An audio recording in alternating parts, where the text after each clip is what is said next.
Alo. Alo, bună ziua. Bună ziua. Sunt domnul Sergiu, medic chirurg.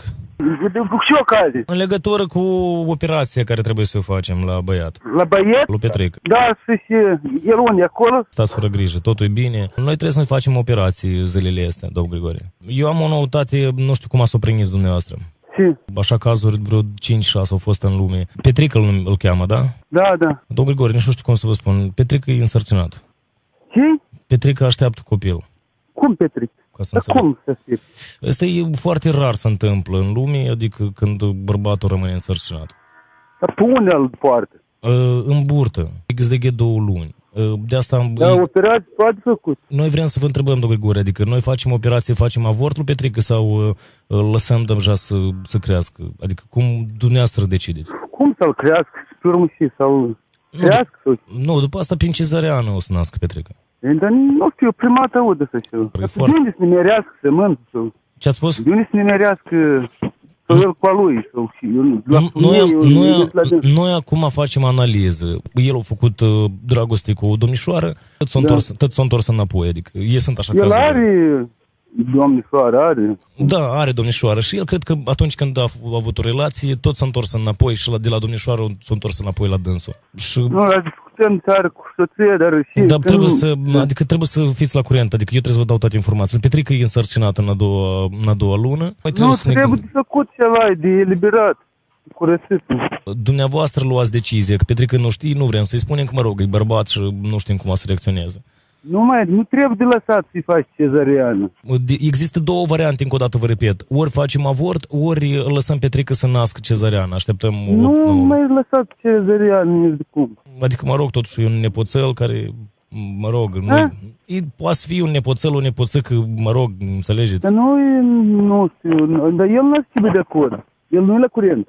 Petrică încă nu i-am spus, nu știu, adică nu i-am spus ca să fie mamă. Nu može biti. Pur și simplu să incomod și unde să sta de atâta luni ca să... Nu știu. Vă temeți că cum să reacționeze lumea când Petrica să nască, da? Da. Trebuia să de făcut abort.